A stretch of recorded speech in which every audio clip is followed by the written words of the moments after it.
Good evening, everybody. I'm Melissa White, Executive Director of the Biscayne Foundation, and this is Dr. George Mendia, who is the founder of the Biscayne Foundation, one of the founders, and former council member. And thank you for joining us tonight. This discussion is the brainchild of Christine Mendia, if I couldn't get to come up here. So I'm going to have George say a few words. I mean, I think as a community, I think this is an important discussion that needs to happen.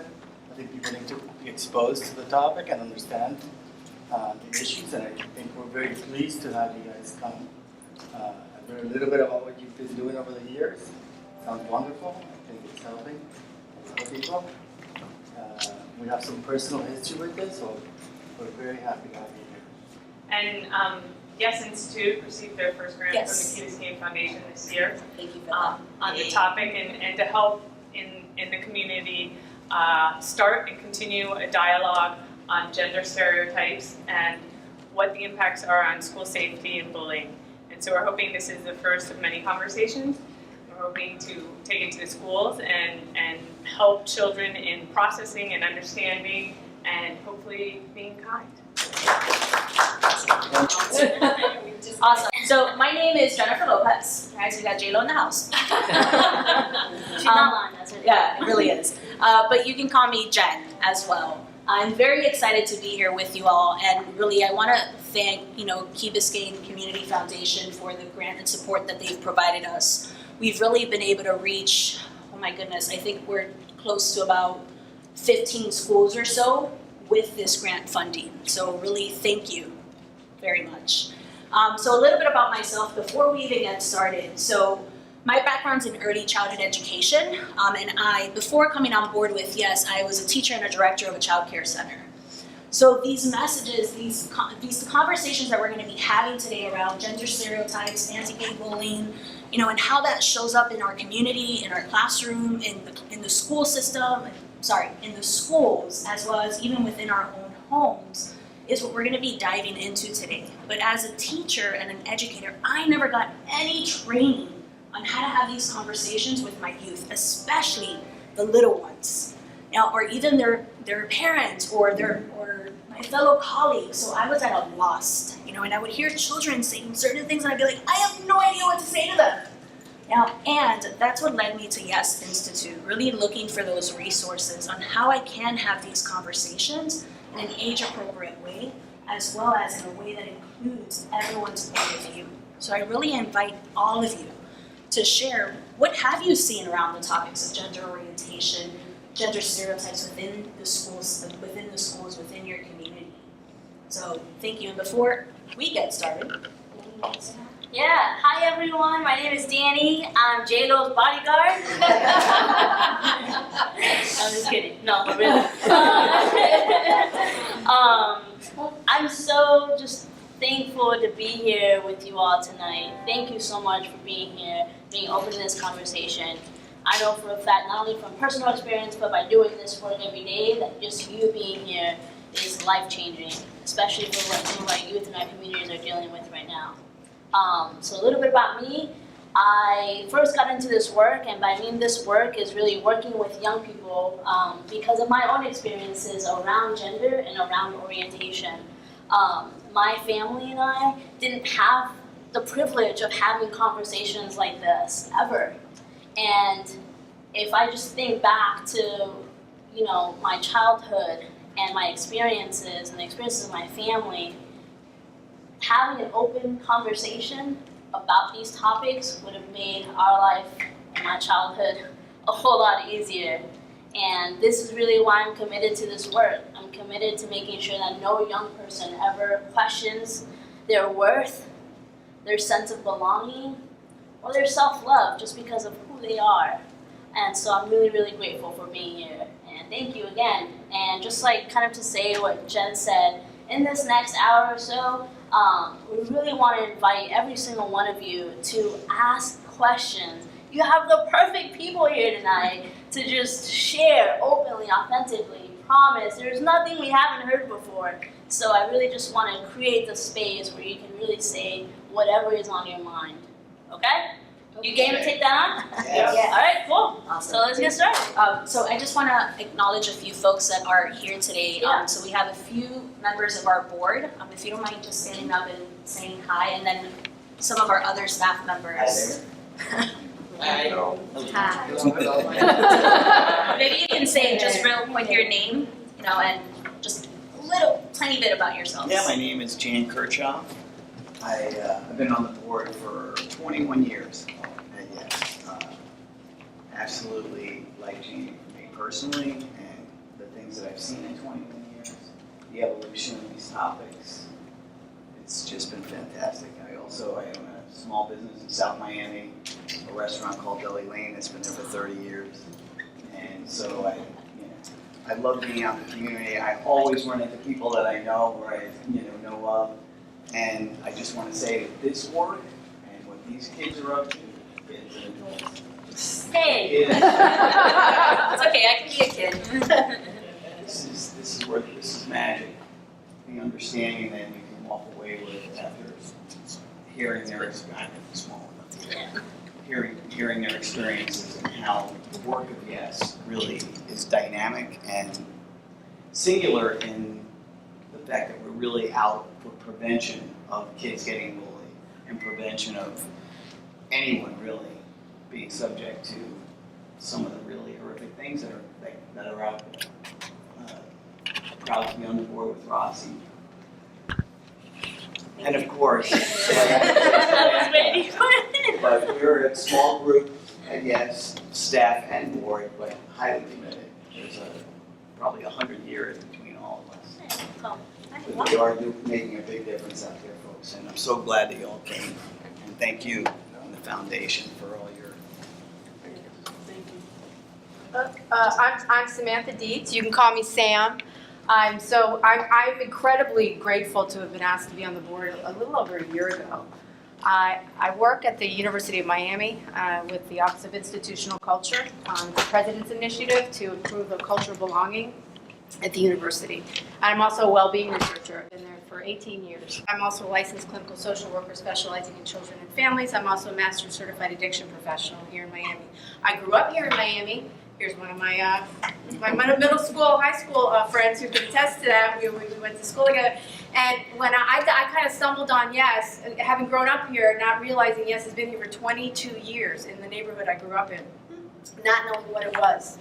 And when I came to Yes for the first communications solutions workshop through my work, I thought, well, this is just going to be another communications course. I know everything. I'm a clinician, And I was dumbfounded and in awe and of the dynamic facilitation that happened in the room over the 2 days, and the transformation that I saw in the room. And I've been in multiple spaces here in Miami in the community, and it was the only place, one of the only places that I found authentic interacting around topics that most people, including myself, even with my education and my background and my personal worldview, people didn't want to usually talk about this stuff, or they're afraid. And we were able to really be there together because of the facilitation and the model. And I walked away with personal and professional improvement and motivation, and just a fire to learn more. Because I also realized my own gender story, on a personal level, was uniquely part of this. And I was a tomboy growing up here in Miami. And I realized that this opened the door for me to really learn more about myself and to recognize what it's like to be a single mom, a woman, straight, and how that looks like. And I thought, well, this has everything to do with me, and it did. And gender has everything to do with everything. And that's what it opened my mind to. And I started doing all the workshops. And then I was asked to be on the board. So I'm just really thrilled to be a part of this and to be part of helping people in my community here in Miami talk about this stuff. There's suffering out there. Our kids are killing themselves. Nobody wants our kids to die. And I have personal experience with this in my own family, and I'm invested in this, and I hope you will be too, with us, to keep this movement going, because we just want our kids to be loved. I'm Roxy Sora. I'm the board chair of Yes. It's actually really nice to be here because I coached the Diamonds a few years ago with Joanna Aguilar. So it's really awesome to be here with you guys. So I'm the board chair of Yes Institute, and I came to Yes about 7.5 years ago, dealing with my own orientation, not being able to reconcile being Catholic, Cuban, I'm a native Miamian, I was born and raised here, and how that all, like, I needed to know I was okay, right? And I came to Yes Communications course. I became a donor just by looking on the website. I came to Yes Communications, and what I learned, that model of communication had me relate to my family in a way I had never even imagined I could. And it created this amazing love and affinity. And my commitment is that families have love and affinity. No matter what their beliefs are, just that love is present, and that's all that matters. My name is Jahara Sanders. I'm the Director of Donor Development. I've been a volunteer speaker with Yes for about 9 years now. I am a 2-time suicide survivor from attempting as a 15-year-old, going to schools here in Miami. And I'm working at Yes because Yes is one of the reasons that I've been able to overcome the bullying that happened to me in school. And actually I was able to go back to the school where all of this happened and speak to one of my teachers was still there after all these not decades, but all these years, she was like decades. It was like 12 or 13 years. But one of them was still there, and she actually remembered me, and she remembered what happened there. And it was cathartic and healing to be able to go in there and talk to the administration there and let them know how it had an impact on who I am to this day. And without Yes being there, I would have never even stepped foot in that area again. So, my name is Vic. I'm the digital media specialist for Yes Institute. Yes Institute has been a part of my life since I was 14. I'm currently 20. And I've been working for them for almost a year now. And I'm also today your guest speaker. So we just have a quick pre-survey. It'll take about like 3 minutes. Does everybody have a mobile device? Like if not, we have paper evals. It's not a test, so don't worry about it. Right? It's just really your authentic experience around these topics. For those of you that have your mobile device, you're gonna go to your internet browser and you're gonna type in sli.do. It's also up on the screen. And then once you get there, if you look up, you're gonna see a screen just like this one. And where you see enter event code, the code is KBCF. So once you hit the code, you're gonna enter join event, and you'll have about, I think, 10 questions. Again, just answer those. It's anonymous, just answer authentically. Is everybody that has a mobile device on the actual questionnaire? Okay, great. Some of you may still be working on it, no worries, just continue, and we're gonna go ahead and get started. So to share with you a little bit about Yes Institute. So our vision is creating a community in which all youth develop as healthy individuals free of suicide, violence, and discrimination. And our mission is to prevent suicide and ensure the healthy development of all youth through powerful communication and education on gender and orientation. And our work is really grounded in communication. So how many of you, by a show of hands, growing up, had open conversation, sitting at your dinner table, drinking cafecito or tea, whatever it is that you like to drink, having open conversations with your families around gender and orientation? Raise your hand. Raise your hand. Great. So we got 2, maybe a little. Expectations of gender. Ah, talking about open dialogue, Yeah. conversations. Any type of conversations. Yeah. Right. So expectations around gender. Oh, yeah, we did. Expectations. Well, no, let's just be clear. So not did you grow up with expectations around gender, but did you openly have a conversation at your dinner table about gender stereotypes, about orientation? Right, that's what we're talking Not about. until deep conversation. Yeah. Okay, great. So again, show of hands. Yeah, this is why we're here, folks. Yeah. So take advantage. Please, I really again want to just create this space where, like you all saw, It's really, really rare. And this is not the only, we can be in a room full of 100 people and it'll be about 2 to 3 hands going up. And this is why we do the work that we do. This is why we focus on communication and dialogue so that we are able, perhaps for the first time, have these conversations openly. So when we look at, slurs around gender, around anti-gay slurs, what types of slurs do you think children are hearing nowadays? Shout some out. Okay. That's okay. So Good. Yeah. Anything else that you think they've been hearing? Huh? fag. Fag. Yeah. We're Miami, so feel free to different language here. Like a girl? Yeah. Oh, yeah. Yeah. Any other ones that you think? Girls can't do that. Girls, Yeah, a lot of that. I get a lot of that. Yeah. Girls do this, boys do that, girls can't do that. Yeah. We can self-impose those too. Yeah. You know. Yeah, got it. Yeah. That's for me, I'm a girl. Yeah. So really that's what we're going to be exploring today. And at what age do you think children are first hearing some of these words or even using these slurs against their friends? Kindergarten, Yeah. Yeah. 5, 6. Third, at that point. Yeah, really, really young. Yeah, like I mentioned before, I was a teacher and a director, and I heard them as young as 4 years old. Yeah, I was in preschool. You were in preschool? Oh, no, I was Oh, you would say preschool? preschool. Starting in preschool age kids are hearing what they hear at home, and then that's brought into either daycare or without even really sometimes knowing what it means, but it's words that they hear. Yeah, so it's words that they hear and then they repeat them. And do you think children at that age know what these words really mean? Some do and some don't. Okay. So, yeah, some might know and others may not. Yeah, and, we're really going to be exploring the impact of some of those words when they use it against their friends. At a young age, 4 or 5 years old, what do you think they know, though, about those words? They just know it's negative. They mean to hurt.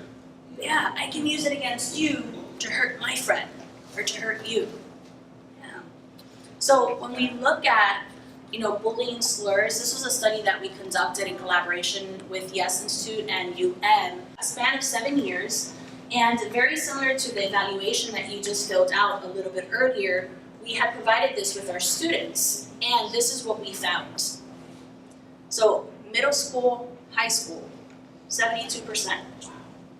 Is that surprising? Yeah. Yeah. So imagine if in middle school and high school they're already hearing these slurs, what might they be hearing even younger? So that's why our work is around prevention. And we've started a partnership with the Early Learning Coalition of Miami-Dade and Monroe County to begin these conversations with children as young as 4 years old.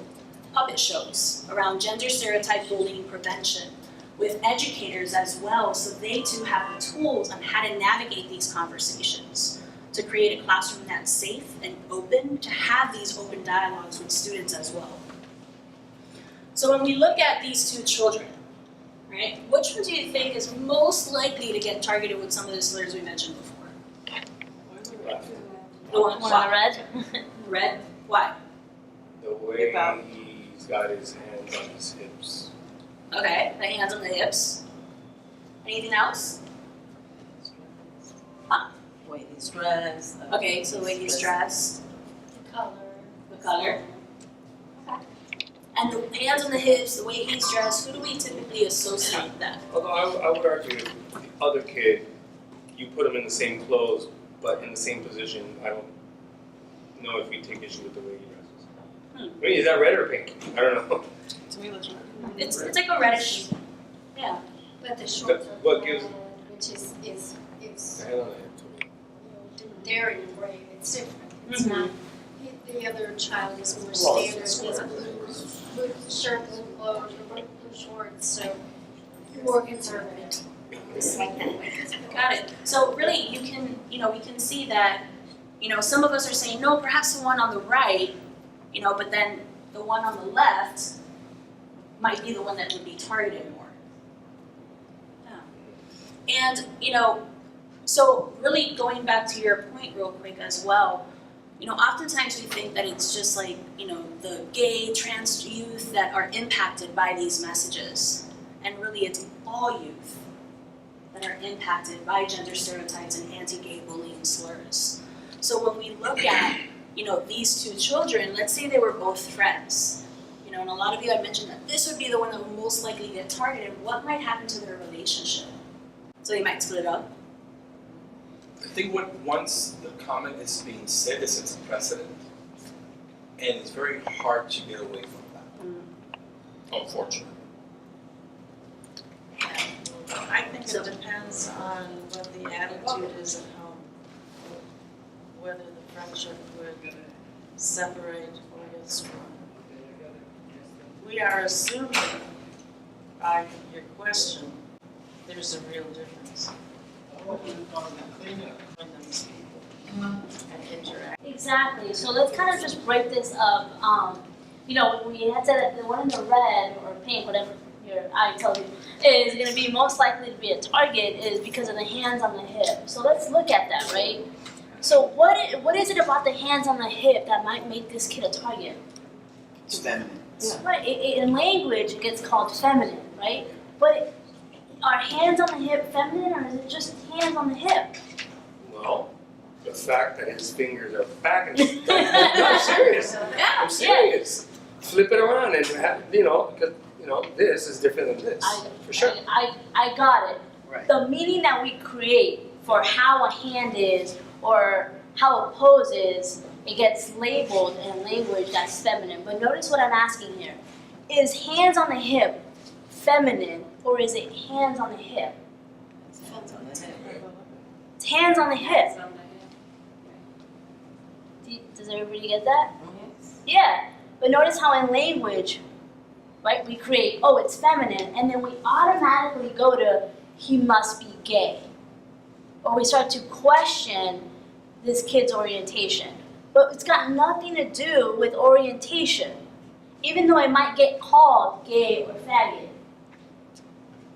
Yeah, does that make sense? Yeah, so that's what we're going to be looking at.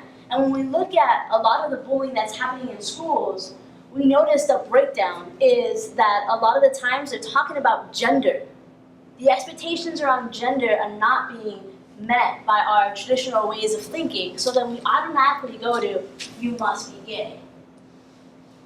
Right? So that's what we're going to be looking at a little bit further. And then the impact when youth especially don't fit those expectations, those traditional expectations around gender. And what that can do to their relationships and to their well-being, to mental health, and their sense of belonging in the classroom and the school environment, which is what we're out to make a difference in, right? So when we first find out someone's pregnant, what do we typically ask? What do we want to know? Yeah. What do you have it?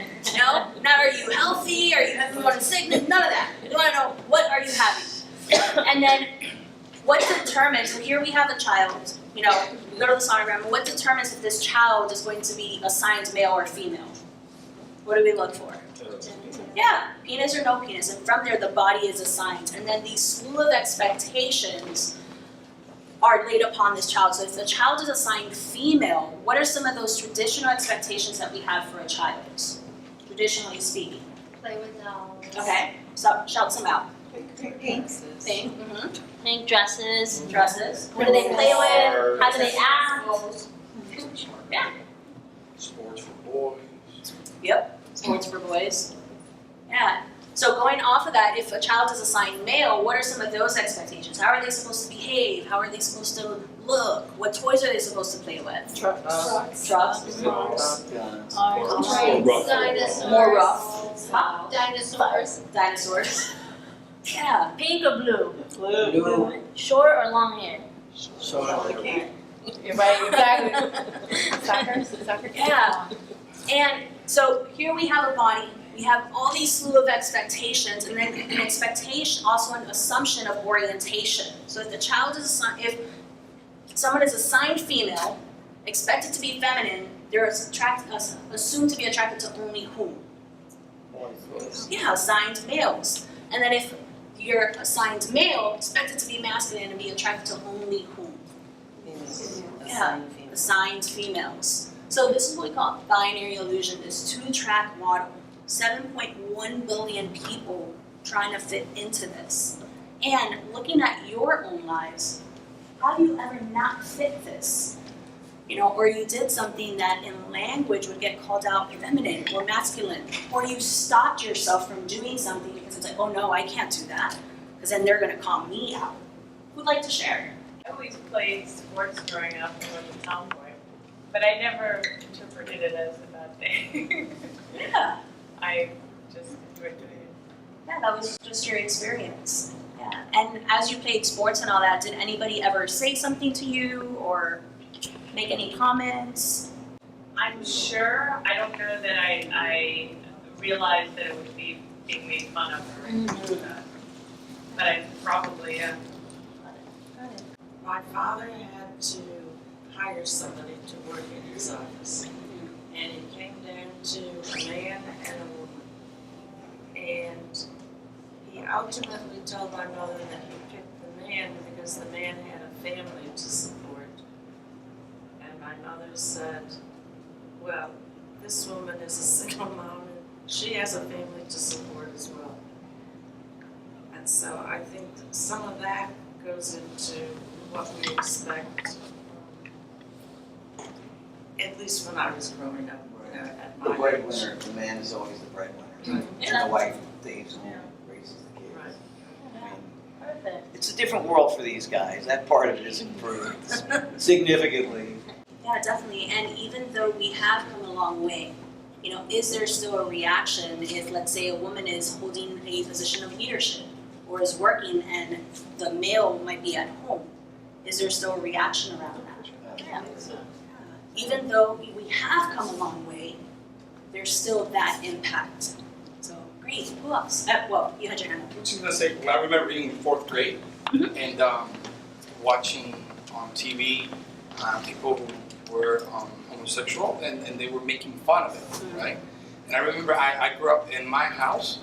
My aunt lived with us, so I was surrounded by females. I come from a female-oriented family, and I remember very vividly, you know, trying to make sure that I was the little boy, el machito. You know what I mean? Yeah. And to have that constant message in my head as a little kid is very interesting, you know? Because on the one hand, they're making fun of it and you think it's silly and funny. And then it was years later on when I realized that, wow, I mean, this is discrimination, you know? and it has been embedded in the culture and the jokes and the humor and it's pejorative and it's just so deep in us. But as a kid, I remember knowing the difference and trying to make the best to fit into that model of what a male ought to look like. Yeah, definitely. How many of you have done that before in your life? You know, you've really tried to make sure you fit that model, to make sure you don't step out of it, maybe perhaps out of fear, you know, that you might get called out or something like that.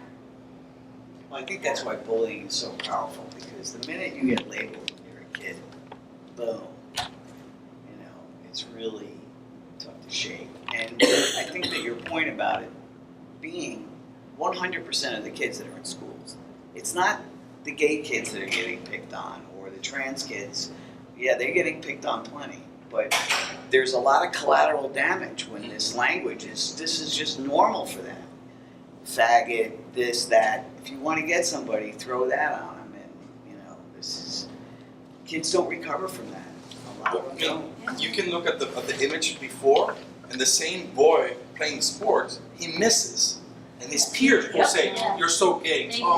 You're so weak." I mean, I can use worse words, but I'm not going to use them. You know what I'm referring to, you know? And then that little boy, it will struggle, you know, because he has to excel to show his masculinity and to fit into the crowd.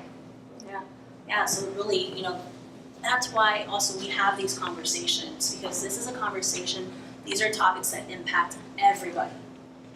You know, 4 years old, and still we remember it, you know, or even right now in our schools today. And then really going, you know, just to break this up a little bit, you know, so in language, when we speak, body, gender, and orientation get collapsed. and going back to, the two boys, or even, the child throwing the basketball and missing. Now that's seen as what? As weak, feminine. Oh my God, that's feminine. You can't do that. That's weak. So in language, just to use the child on the right, the one on the left. So here we have a child who we're going to assume was assigned male, because really, we really don't know. But however, the hand on the hips is typically associated with what? Femininity or masculinity? Yeah, so our automatic assumption is, oh, shoot, here we have a child who is assigned male, doing things that are feminine, or get called out feminine. They must be attracted to whom? Males. Yeah, so body, gender, and orientation get collapsed. So there are three distinct aspects of life. So, and really, did you want to add something? No. Oh, I saw you open your mouth, so I was like, and some of you might be like, what, I fit these expectations pretty well, but really the impact lies when we don't fit. And going back to your point around, 80% of youth who identify as heterosexual are taunted with anti-gay slurs. And also going into hypermasculinity. This was a very powerful study that was conducted around school shootings. And what they looked at school shootings between 1995 to 2015. And while there was mental health, the upbringing, the home environment, all of that were key factors, one of the core occurrence link was that all of the shooters were taunted with with emasculating bullying. And what that means is they were either called out, you're a faggot, you're gay, or they had a girlfriend and they, broke up with them, and then they didn't have an outlet on how to speak about it, or even cry, because typically what did you boys get? What message do they get? Yeah, boys don't cry. Here's a secret, we all have tear ducts. You didn't know. But we tell half of our population not to cry. And this is the impact. So now, what's the most masculine thing that I can do to prove my masculinity? So really, when we look at school violence, one of the missing topics is speaking around gender. So which is why we also have these conversations, starting with children very young, around how gender stereotypes impact us. Bullying prevention within the schools as well. Before we get to our speaker to share about his experiences with these topics, really just want to check in with you all and see if somebody has any questions or anything like that. One of the parents who was with us earlier had to leave because her son had just experienced something like this, and so she had to run home. So she apologized, but she wanted me to say that, something that's actively happening in our community. If you need support or anything, we have our business cards, so we'll make sure to give that to you. Don't leave without getting our information to this In person. general, in the way in which most of these events occur, is it mostly one-on-one, or is it ganging up? In my many decades of existence, I recall those instances coming from both directions. And I've never been quite sure whether it was better if you were ganged up on or whether you had some idiot one-on-one. Yeah, that's a great question. And really, it's either or. And just really think about it, whether it's one-on-one, somebody telling you things, or someone ganging up on you, will it make a difference? Will it still have the same impact? They're being bullied over their phones, so. Yeah. Yeah, now it's the internet, Yeah. Yeah, you can't escape it cyberbullying. And once it's in my head, and I think that I believe what's being told to me, that's what happens.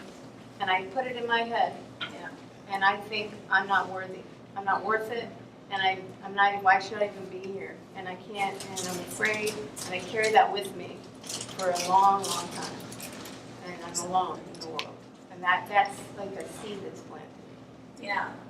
Many of us, how many of you have ever been told something and then you thought, oh my God, that must be me. And then you stuck it in your gut.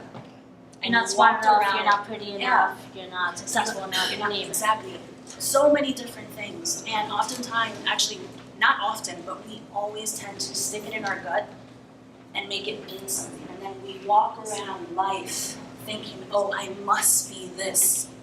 I must live into this to be that label or that person. And when we do, and actually a lot of our board members were speaking about the communication course. And when we do that course, especially with our youth, and they get that what people say about them, and even for all of you, really, what people say about them has nothing to do with them. Whose opinions, whose thoughts do those belong to? Is it mine or the person who's saying it? Yeah, it's the person who's saying it. They walk out like, wow, that has nothing to do with me? Come on, come up to me. Tell me what you want. You know, because now they realize they're not that. And they can really live their life. So, any other questions, comments, or things that, you know, perhaps are popping up for you that you'd like to know more about? Will you share later these strategies that we can do in school? I work at school. Got it. So are you sharing that later, or, I mean, that's a question that I have maybe as a teacher, What grade director. do you teach? Now I'm a second grade teacher, but the school has from 3 months and it's gonna be up to 5th grade. Okay. And I don't have a specific case, but I have some parents that are like against, because it's like a war against this stereotype. Yeah. And as a school, sometimes it's hard. I don't know, if they celebrate the birthday party and it's a girl, they bring like the pink bags and the blue. And I say, why is it my girl has to have the blue? I mean, let her pick if she wants to pick the blue. I mean, with us, we're not gonna force her to pick. So, Yeah. but he has this whole thing, and as a school, sometimes it's hard, and we want it to be fair for everybody. For the girl that wants to wear the tiara and the tutu, and for her that wants to, or her dad forced her to wear The dress. the Spider-Man, whatever. Yeah. Yeah, well, it's so great to have a teacher. How many educators are here? Just by a show of hands. Wow. All right. Thank you for being here. So, you know, we have about an hour, and I want to make sure that you get some strategies. But what I will tell you, though, is, you know, it really starts with a conversation. And we have, especially for early childhood and elementary, we have a course that's called Playing with Gender that's coming up February 2nd. And within that course, we really dive into strategies and tools that you can bring into the classroom. But one of the, you know, especially with the youth, books are so key to starting those conversations. And on our website, we have a whole list of books. And then also, we go into schools. You know, we have these conversations with parents, with teachers, as well as the children when the school is ready. Every school is different. But also know that that's a resource to you all as well. And we're a resource to you. If you all have questions similar to you, like, we can hang back after this and we can have a conversation. We can exchange business cards. Like, we want to make sure that you're supported so that your youth are supported. Okay, so we're your partners here. We're not just gonna leave and that's it. Yeah. Like, really, you get the information from us. We got your backs. Okay. Any other questions before we get to Vic? Yes. www.yesinstitute.org. And then we have business cards and stuff, so we can get that to you. But I love that you're already like checking it out. Yeah, and we also have, We have an Instagram. and for those of you who may be in middle school and high school, I'm finishing to create the book list for those levels. And we have currently finalized our curriculum that we're going to hopefully be launching out in certain Miami-Dade County public schools for health literacy around anti-gay, gender stereotype bullying prevention. So just know that that's in the works as well. What are we supposed to do? Yeah. How many of you have also questions about pronouns? Do you know what we're talking about when we say pronouns? Yeah? Okay, good. You never know, right? So ask. That's all you can do. Remember, we just like the two boys, we all, myself included, make assumptions and evaluations every single day and all the time, mostly it's all the time, we are wrong. Right? You ever notice that? So what you can do, especially when our youth or really any individual that you know, is just ask, what name do you go by? What pronouns do you use? I personally use they, them pronouns. Nobody gets that. And it really means the world to me when somebody asks me.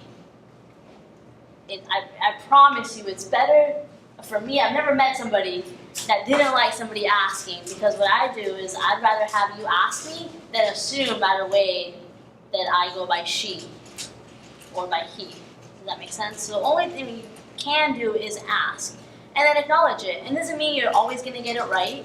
You're going to mess up. It takes time. But acknowledge that I'm working on it, I'm sorry, and then move on. Does that help? Just ask. But for me, and I can really only speak about my experience, for me, I was assigned female at birth, and that's not my experience. I don't see myself as female, but I also don't see myself as male. I don't want to go, I don't want people to call me he. I don't want to have a full medical transition to become a guy or have the world relate to me as a guy. I'm just Danny. And I like cute bow ties, and that's it. Like, I'm just Danny. If I could just say that to anybody, like, I'm just Danny, like, that'd be awesome. Because I'm just Danny. I don't relate to myself as female or male, just Danny. And it's been the most freeing experience for me. So I use it to let the world know that I'm not binary, right? Remember the binary, 2 options? That's not enough for me. So that's just, in my own terms, how I can explain it. It's just a way for me to communicate that I'm not binary. Just Danny. Did that help? Okay, cool. Great conversation, because it wasn't too long ago that I had first learned about the they pronoun. And then, of course, my wife now watches Billions. And and of course there's that one character, and that's how they ask to be addressed. Yeah. And but my question about it is, and it's kind of like unfortunate, because especially in Spanish, because the articles are masculine, feminine. I know all about that. So the articles are masculine, feminine for everything. Yeah. La silla, la casa, el carro. Y so but we. And then, of course, you're not going to, some call something it. However, the question I have about they and them is, those pronouns imply plural. Yeah, I got that. So they pronouns have traditionally been related to as plural. Now it is being recognized by grammaticians. I'm not sure if I said that word right, but you're going to believe me. Sure. Grammaticians and as now as a singular pronoun. I'm not, me and this person on Billions aren't the only people in the world that are using they, them pronouns. Like, it's being taken on and respected and affirmed, so much so now that different states have taken on, like, legal documentation being changed, something other than male, female, to reflect people's experiences that don't fit those 2 boxes. And to your point about Spanish, like I said, I'm Mexican. So I was like researching and like going crazy, because I didn't know how to explain this to people in Spanish. So what I didn't come up with it on my own. What I found out was AS. So you put the E instead of A or O. It's like radical, but like that's what's happening, and it's taking me a little bit more time to like get used to it. So it's it's an option. Yeah. Yes. And there is a big move. I'm from Argentina. And Vida. No, just kidding. I thought you were talking about that show. No. I'm from Argentina. Now there's a big movement. Instead of saying chicos, that in Spanish is for girls and boys together, right, but it has an O, so it's more masculine. Yeah. Right. They are saying chiques with an E. Yeah. Instead of todos, that is all of us. Everybody saw this. And it's like a big movement. It's Now, so because if it's all girls, it's todas. Yeah. If it's all boys, it's todos. And if it's both girls and boys, it's todos. Todos. And So now we're trying to make All it. right, hold up. Come back to me. Hold up. Hold on, look at excited. All right, I know this is interesting. Please come next week to our education weekend. Y'all, so this is what's so amazing. Like, remember the binary, right? Are you starting to see like the world is not that? People are a lot more complex than one or the other. And our language is starting to evolve and shift and change, because people are realizing that people's experiences aren't binary. So our language is now catching up with our human experience. To the point where now people are asking those questions, like, how do I relate to somebody when I don't know? You ask, or what can we do as a society to make sure that everybody is included and feels safe and welcome in an environment? So this is awesome. So thank you for asking those questions. I originally was born female, and since age 15 I've been living my life as male. And I remember pretty much my whole life, home and school, that I was always judged. I was pretty much either judged or discriminated by my parents, my family members, students, teachers. It was just, there was no such thing as a little girl liking comic books and Nikes and such items like that. I remember one time when I was like, I don't want to say first grade, but it was under first grade, I want to say. And I brought Yu-Gi-Oh cards to school. And it was like recess, and my teacher noticed that I was playing with Yu-Gi-Oh cards and says, "Where did you get those?" And I was struck with fear, and I said, "They belong to my brothers. My brother is 12 years older than me, so he didn't live in the house." And I remember getting detention for it. So I remember just everything I did was just wrong. I was also labeled a lot when I was younger because I have ADD, so it takes me a lot longer to either talk or learn things. I'm very visual. And when I got the McKay Scholarship, luckily, to better my education, but I went to a private school with religious beliefs. That's when I started facing more violence in school and more religious aspects, not only from school but also from my father. My father came from the streets of Puerto Rico, and he was practically an orphan when he was 14. He relied on religion a lot, and anything against it was basically a sin. I was constantly reminded that what I was doing was wrong and that it was not right, and then I would get beat up at school whenever I would just walk, and I haven't even, not walk, how do you say? I had really long black hair, and I really loved 80s music and classic rock, or just punk rock in general, alternative, and it was just automatically I was labeled as dyke. I was 13 and I didn't know what the word meant. I didn't know any of these words, and I know that I got beat up a lot, and I know that I would be very angry. It got so much to the point that I've always suffered from depression or suicidal ideation since I was young. But I started getting violent with others. I started having to prove myself, not as masculine, I don't know if it was that the case. There was one point in my life where I really thought I was gonna end my life. It was the hardest I choked myself. And I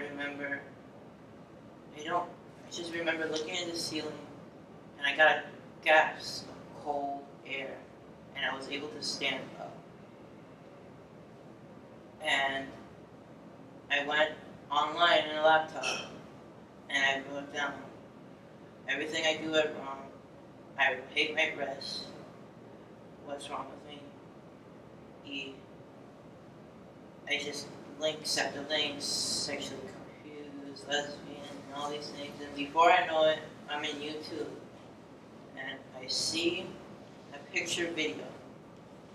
I believe his name was Kareem Mooney. He's from Australia. And he was like me, he was a trans man. And I just remember seeing like his baby pictures all the way to being this bodybuilder, happily married, soon having children, well at the time, like with his beautiful wife. And I just remember just being angry at him, incredibly angry at him, so jealous of his happiness. And I remember thinking I wanted that so bad, but I didn't think it could happen. It took years. It took time for my father to accept me. I know my dad is not a bad man. He's a good man, and he's human, and that's okay. And I hated him for a long time in my childhood. It wasn't until like maybe 18 when I started taking more courses that I was like, oh shit, I'm a jerk.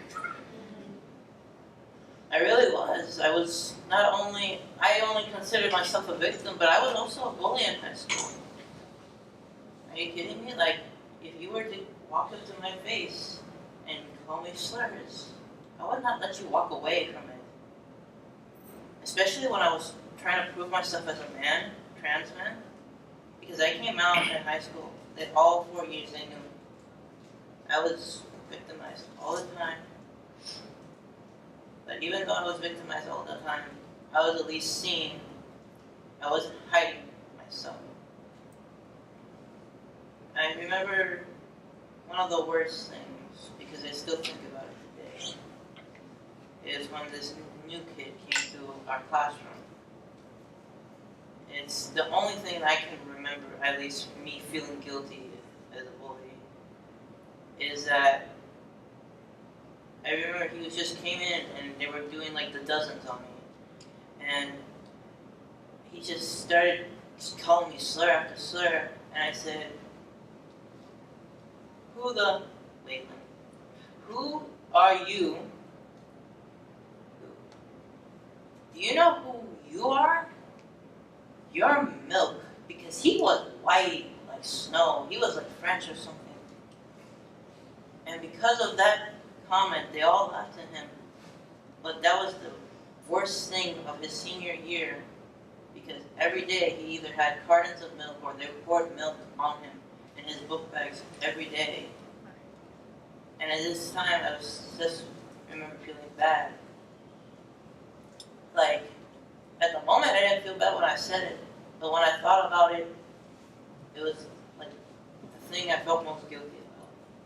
So really we can see that, all youth are impacted, and sometimes we think, oh, it's just the bully and the victim, and then we separate them and all that, but everyone at one point or another has been at the effect of bullying behaviors. And, I'm gonna stop you real quick just to open it up for questions for everyone, and especially like if around your family and all of that. So Vic, first off, thank you for sharing with us. Thank you.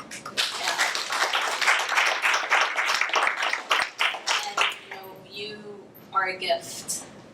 You really are. So we thank you. Okay. Awesome. All right. So really want to open it up for you all, questions and all that. I know we are on a time crunch, but want to make sure if there's any questions that you have for Vic or for any of us, please, the floor is yours. How do we change the culture? How do we change the way that kids are speaking to each other? How do we create a more kind community? Yeah, that's a great question, and I'll tell you this much: it's all of us. We're a team of 7, and really, it's starting conversations with our youth, starting conversations with parents, have an open dialogue like this with varieties of different communities. Take the rest of the education. And come in and Come back next week. Yeah, come back and so we just scratch the surface around gender, around communication, how to have these conversations. During Martin Luther King weekend, we have our education weekend, which is our Deciphering Gender and Orientation course on Friday, and then our Communication Solutions course Saturday and Sunday. It's a 2-day course. Yeah, but really it comes down to having conversations, and being open about it. Oftentimes also another thing is people think that they have to give up their beliefs to be able to support youth, to be able to make changes in our community. And really, you don't have to give up your beliefs. My You father keep- hasn't. Yeah. He hasn't. Like, something that he references. He doesn't call me an angel because I'm not. But he says like that angels are sexless, and that's how he kind of was able to make peace with it. At least to respect me enough to call me his son, to call me Vic instead of Victoria or Vicky or stuff like that.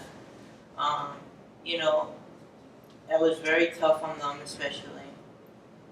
I remember my mom said it was almost losing like a child because it wasn't so much for her as like accepting me, because when I told her that and she thought about it, it was like, this makes sense. Why Vic has always been like this. Why Vic has always been like masculine and stuff like that. When I came out as trans. And at first, she just did it just to make me happy. But as over time, she's like, you really are a guy. I want to comment. First of all, I want to, I'm Jan, I'm on the board. You guys came in after I introduced myself. But I want to acknowledge Vic. And the courage, not just to be up here tonight, to speak to you so openly and authentically, but because this is what happens. This is the suffering. This kid was just himself, but because of the lack of understanding and the lack of language, a simple pronoun, or being called a female name when you identify as male or just not female. Thank you, Vic, very much. And I want all of you, I want to invite you to look into the education that's available there. This is the meat of it. There's just, when they say scratching the surface, but this is what's at stake. Kids killing themselves. It's by the grace of who knows God that you're alive and here to tell your story. But he walked in the doors of Yes, and that changed a lot for his family dynamic. For sure. Which was When supported. I was 14, when I was 14 and I first came out as a lesbian, my parents went there. My dad was like, this is just not a phase, this is just a phase, type of deal. It was like, he was like pushing it aside a little bit. Like he did it and he was trying to be nice and stuff like that. But he felt that way. And, I don't know why the stuff he comes up with is so funny sometimes. It was like, maybe we should find like a school for gay kids so they can go to, Like, it was like, well, like what? There's groups and stuff. And so it's like, some of the stuff he thinks of. My dad, growing up, like, by himself practically, was like, how do I say, masculinity was very important to him, but he was also a very silly man. He's a very nice man, and he gives out that all around. So I don't want you to think like he's bad or my parents are bad or nothing like that. It just took time.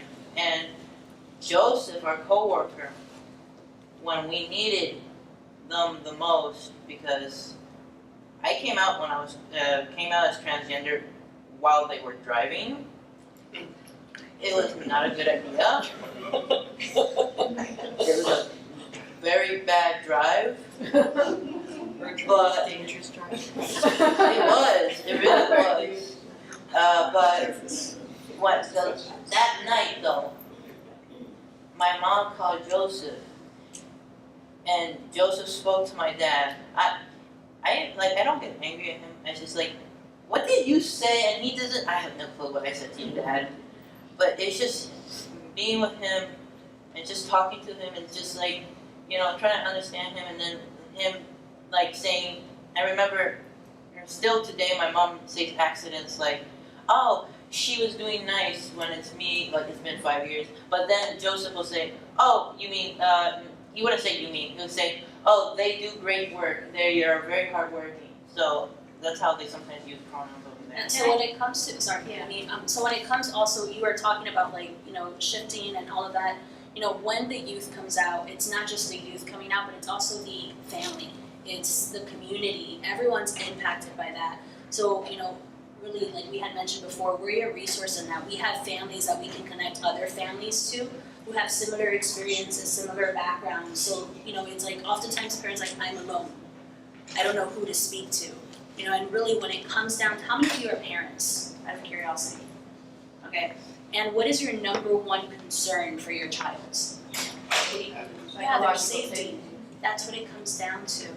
Their safety, making sure that they're safe and that they're loved, but specifically safety. So when we speak with families, it really comes down to making sure they're safe, letting them know, hey, you can still keep your beliefs and have your child. So know that we're a resource for you around that too. Yeah. You mentioned, Oh, she talked about shifting the culture into a culture of kindness. And at a larger perspective, not just the individual level, but at group levels, when we shift the culture, we have to get together as a group to learn how to have a shared understanding through language about what we want to assign meaning to these things. That's what this is about. That's what the Yes Institute does. When we come together, we learn how to do this. We get courage and we start to hear each other's experiences to then be able to tell those stories and identify personally. And then we got to keep working together. It's organic. It doesn't happen overnight. And it takes that commitment. And the Yes Institute space gives us that impetus for those of us that want to keep getting together in your schools, in your families, in your communities, whatever that is. That's how culture is shifted over time. We have to make a conscious effort to do that. But we can't do it if we have no idea what we're talking about or what we're going to agree to talk about. That's all. Yeah, so which is, why dialogue and education, very, very key factors. So any other questions, comments? Yeah. What's missing from the discussion today, and I know there's a time constraint, is a lot of what you're experiencing in school, but I haven't heard anything about educating schools so that the schools can step in to. A large part of the participants are. Yes, yeah. All the. Yeah, so it's not just the parents, it's also the schools, which is why we had, I'm not sure if you heard it or not, but we had mentioned before that we do this education with schools as well, because many schools come, and are needing resources on how do we support our youth and what do we do. For instance, you're talking about things that happened at school. Mhm. Did you ever go to the office or the guidance counselor? This is the thing. I grew up in a home, it didn't matter if you were a boy or a girl. If you had a problem, you handled it. That was just my household.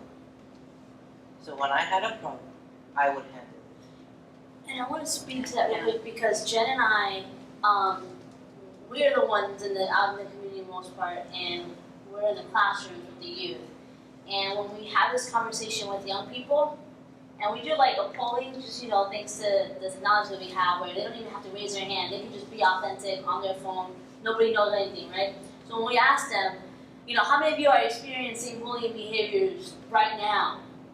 In a room of 40 kids, 38 of them will say, we are. How many of you hear on a daily basis? Again, 38 of them, 30 of them will say, I am. We say, how many of you will go to an adult? I've spoken to somebody. Just guess how many people say that they are. Maybe one or two. And especially when it comes to this conversation, because teachers and educators and administrators don't have the education and the model of communication that we use, when youth go and say, this is what happened to me, they called me a faggot, or my mom told me that me being transgender was not a thing, that whatever, that it's never going to happen, do you think that educators and administrators and counselors, school counselors, are equipped with handling that situation? A lot of the times it's no, they're not. So one aspect is youth not feeling safe enough to go to adults. And this is why the shift in the culture and the conversation is happening now, so that youth are able to say, you know what, Miss So-and-so or whatever, this teacher, this counselor, I saw you had a sticker that said safe space, or I saw that you had a dialogue with the Yes Institute. I know you're safe. We've had calls like that all the time. There was this one girl that I remember, a teacher. She goes, I can't believe, the teacher told us this story. that a girl went up to her and said, I have this sticker, if you're okay with this, then I can tell you that I'm pregnant. Yeah, so you had one of our stickers up there and it said gender orientation, you're welcome, you belong. And so if you can talk about that, I can tell you I'm pregnant. And we've had different scenarios like that. So that's where it starts. When we're talking about conversation, that's one aspect. And the next thing is, what can we all do? I mean, like I said, we're 7 people. There's only so much we can do. What are you all going to do? You're going to invite us over to your school? Are you going to demand that teachers get educated and trained on these conversations? What are school counselors going to do to make sure that no kid, no youth that ever walks out of the office isn't going down the street because they got kicked out of their house for coming out? So there's a lot of talk about like what we can do, and there's a whole list you can start with taking action, and that starts today. What are you going to do after you leave here? What are you going to do when you go back to school? Conversation you're going to have with your youth in your classroom. That's where it starts. And I get the wanting to like give me a step by step. What do? I want to have the answer because I'm that kind of person. And Jen, as a teacher, she is totally that person. And I promise that asking a question as simple as name, it's not that hard. Asking a question, name and pronoun, putting a sticker up, having a conversation, like that is life-saving. But you have to find a school and a principal and teachers that are going to invite you. I'm going to give you my card. And we're going to have a conversation and we're going to make stuff happen. But those schools do exist. You have gone to schools. Yes, we've done, many we've schools. actually in the past 22 years, we've reached many schools who We have work with invited private us. schools, we work with religious schools, we work with communities of faith, we work with people that say being gay and being trans is a sin. And guess what? They love us and they work with us and they invite us back every year because our model of communication is different and it makes a difference and people know that. Like, no lie, this is what I'm talking about. The communication model makes a difference and people get, we're not out to change your mind. Like, what's today about changing your mind?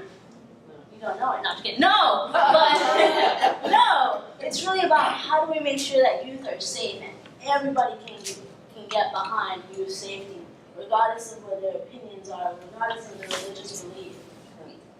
Yeah, let me get your number. Let's talk. I promise. I think it's great. I think it's great. I am much older than everybody here, and I used to teach a long time ago. Okay. Yeah. My children are older. I have young grandchildren.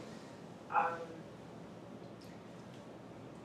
taught at a time where you could not bring these discussions into the school. Yeah, very There would have been just, and I know that there are communities, if you want to profile, around the country where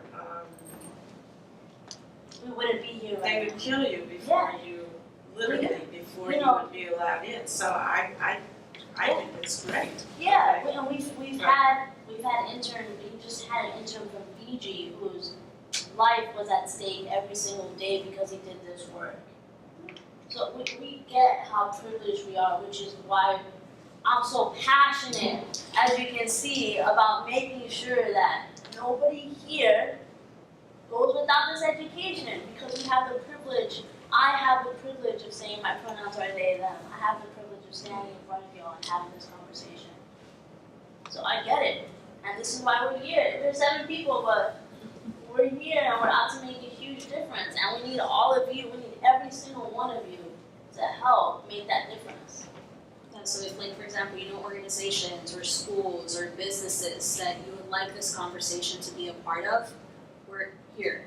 You know, give you a business card, do the introduction, and we take it on from there. No, you had a question before, so. I don't necessarily have a question, it's more of a commendation. Because it takes a lot of courage to verbalize your pain. And to own it and to say this is who I am, and to have the courage to say this is my truth.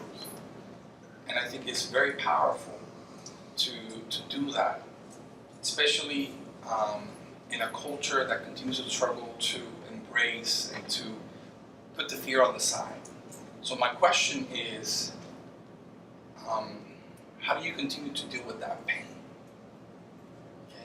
Because Vic, I think you are amazing.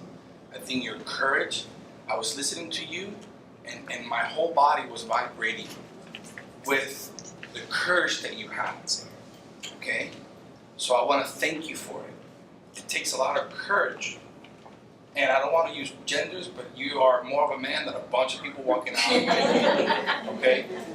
So I think I just don't want to put to the side the importance of owning that pain and transforming that pain into courage, into power, into freedom, into transformation. So I would love to hear a little bit about it, because I'm all about, yes, we have to talk about it, but what we're talking about is how ignorance continues to perpetuate pain for one another. So I would just like to hear a little bit about it. Vic, do you want to share about How how you've been able, and then we'll share back to Yeah, because I speak for two reasons. Because one, I didn't have no one in my school to come here like this. No one did this. I had to go find it, and it took a while. And two, I speak because the more I talk about my gun incident recently. It's something that I don't normally talk about. I usually talk about a different story. But it's something, the more I say it, the more I repeat it, the more in my head I accept that this happened in my life, and for some reason, either God, the universe, whatever, the stars, decided, or I decided this needed to be done. And I still struggle a little bit with religion, but my mom said something to me that helps me keep faith in track, is that it sounds a little cheesy because Kelly Clarkson made it into a song, but my mom puts the Bible version of it is that Bible God gives us struggles to make us stronger, and this is something that I believe in my heart. I don't know what He's preparing me for in life, but that is what I believe in, and it helps me, and it makes me accept the things that happen in my life, because it wasn't until mid-18, turning 19, is when I started, I don't need to feel this way. Yes, this happened to me, but I don't have to relive it every day. And even though I can't forget the things that happened to me, that doesn't mean it should stop me. This doesn't mean that I have to be a jerk to everybody. I don't have to be cruel. I don't have to be always angry. And it got to that point where it's like, I don't want to be angry no more. I'm tired of being angry. And now now God, I became my father. Because he said the same thing because he felt that way when he was younger as well. And it's like, I'm happy now.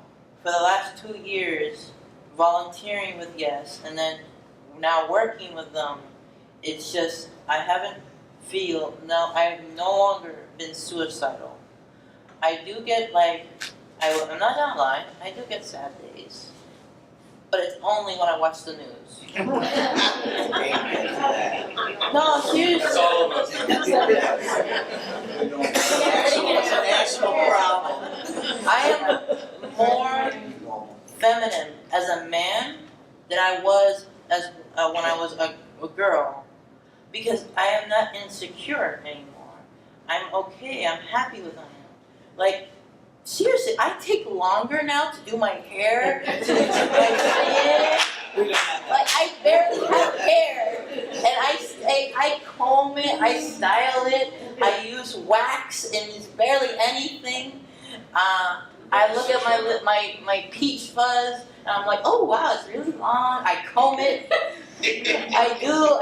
I see I have to shave this area, even though it's very little. But it's it's things that make me happy. I'm like, it's like, my dad was like, you don't want hair. I'm like, yes I do, because it makes me happy. And it's like, all these things, it gets me excited. And when I think about that stuff, It's a really good point. Vic was pointing to, a lot of our speakers, especially in our volunteers, while counseling and our education as well as a huge support, sharing, the struggles and the triumph that they've gone through, a lot of them actually share that is more of supports them in overcoming those struggles, you know, especially with therapy and the education that we provide.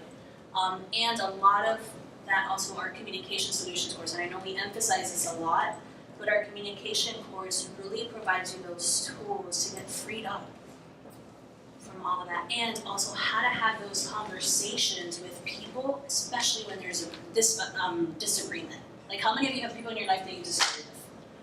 Everybody's hands are Everyone's up, hands and if your hands are up, taking a second look. And perhaps even you don't have a relationship with them because you disagree with them. This course really provides you those. This course provides you those tools. So, I just want to. Is everybody okay with that we've run out of time already? Yes. Okay, I just want to make sure.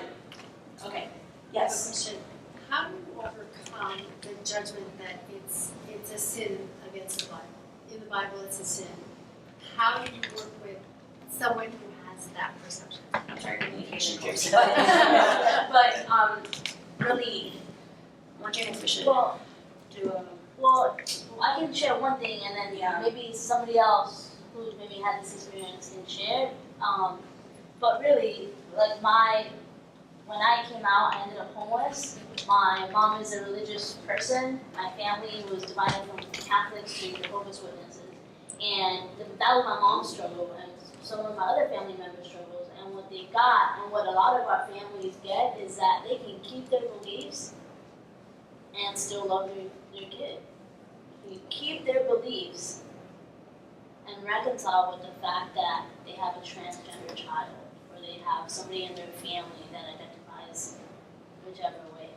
Because it isn't for me to affirm Vic's experience and call him he and respect them. If I had this religious belief, it wouldn't take away anything. It's just, this is my belief, and I see you. And when somebody is seen, y'all know what I'm talking about, right? When somebody is seen, that's all that matters. That's all we want, is to be seen. And when people get that they can keep their beliefs, and they can still see and acknowledge and love their family member, that's what it's about. And again, in the communications course that no one's talking about, is where you get the access to how does that happen.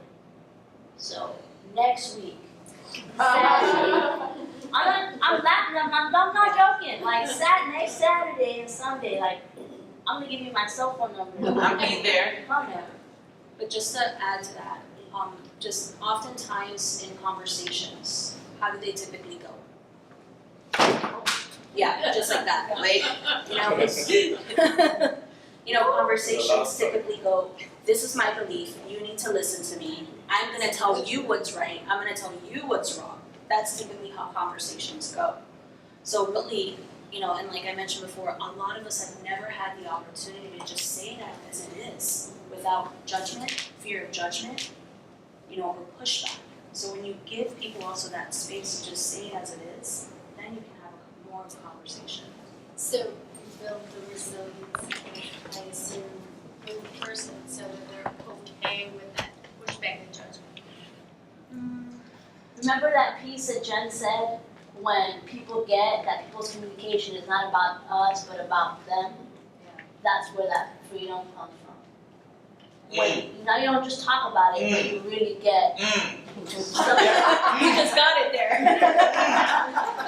It's about them, it's not about you. You claim your truth. Yes. It's Yeah. about People showing really that get that. person is still happy Yeah. with that aspect of When who they people are. really get that, I promise, like when I got that, not that long ago, like I was just blown away. My dad was a preacher within the Catholic Church, and he really struggled with me coming out as gay. And he got that didn't matter. So what? It's a sin. So what? He just knew that he loved me, and I'm a good person. I do good things in the world, and that's just so what. Like it doesn't even for him. It doesn't even come up. That's great, but And that's not the same way for everyone. But that are so vulnerable and want to be so approved, it's really hard to come out because of that fear of being. Just, which is why we do the work that we do. You know, we start these conversations really young, and like I mentioned before, if you know of any organizations, any schools, or even And families who are navigating, who are navigating these conversations, we're your partners. And my dad actually is one of those. Yes. My dad is My one of parents- those people that they refer other parents to with religious beliefs that can't deal with or have struggled with that experience.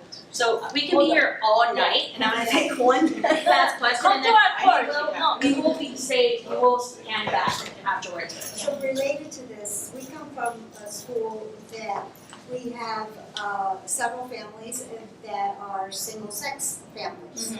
So it's, 2 fathers, 2 moms, and so some of that bullying or those slurs go to the child of the 2 fathers or the 2 moms. So do you do work Yes. addressing that as well? Keep repeating it. Come to our Take our communication business card. Take our business card. Yes. And come to the playing with gender course that Jen was talking about is excellent. When dealing with those situations, our communication course, like, yeah, I'm gonna keep repeating myself. Masculinity, femininity course, all the courses. You have anything else to Everything. say about that? And yeah. But yes, to answer your question, we do. We can put together a dialogue, with parents, especially with parents, because really that's the focal point. Starting the conversation with the parents and the educators, and then with the youth. So parents also know what the conversations are about. So Okay. I'll make sure. I'm gonna invite. I just wanted to, Yes. Melissa White, who's the director of the Community Foundation, had to leave, so she left me as the closer for the evening. My name's Mike Davey, I'm the mayor. Hi, Mike. So I wanted to thank you all for coming. I think this is an important conversation. I think this is really important. And what Melissa wanted me to pass on was, we want to invite you. I mean, I think one of the important things is to bring this to a larger audience than just a bunch of parents here. I think we need to get into the schools. We need to be really talking to the people who are at risk, and make them understand that they're not alone in this world, that they have resources that they can reach out to. So she specifically said, we want to invite you to follow this up with something with the local schools, and Melissa will coordinate. Perfect. But I want to thank you. Thank you so much for No, having us. absolutely. And thank you for I'm glad that. y'all came. Hello, my name is Patty Verbeck, and I'm sitting here today experiencing the worst tragedy that any parent could possibly experience in their life, and that is the suicide of my child, Eric, who was on the way to becoming Hope, changing their gender identity from male to female. Part of that distress that caused Eric to take his life is due to the fact that our society is not totally accepting of these individuals, and Hope had actually run out of hope and decided that she couldn't go on any longer. And my message is that we need to have as much education as possible to save other parents from sitting here in a chair experiencing the same pain and tragedy that I'm experiencing here today. And that would be a message that I know Hope also would have loved to have been able to give for the rest of her life, instead of dying at the age of 17 through suicide. One of the reasons that we're here in this community is Hope was actually a resident of, I'm not sure if many of you remember this story, but Hope was a resident of this community. And we actually did go to the schools and provide education and training to the schools. And Hope's mom attended our workshops and our trainings and actually set up a Hope Fund. And that fund helps us to go out into other schools and present to teachers, to other students, and it also provides scholarships to those students that would like to come and take our courses and cannot afford them. And so today we are here to ask you if you would just consider making a donation to the Hope Fund to help us provide this training to people that are not able to afford it. And if you're willing to do that, raise your hand. If you don't have the information now, I can call you. You can just leave us with your name and information, but that's our request today, is that you pass this on to someone else who otherwise wouldn't be able to do it. We have one hand raised here. We have We have two people right here, okay. I'll meet you in the back, and I just wanna thank you all for being here and staying with us and staying over and supporting our life-changing work. It really means a lot to us that you're here on a weeknight when you could, especially teachers, you have so many, to be up so early, you have so many other things that you could do. Thank you. On behalf of the foundation, I'm also going to thank Jen, Danny, and Vic. You guys are awesome. Thank you for coming out. Oh, thank you.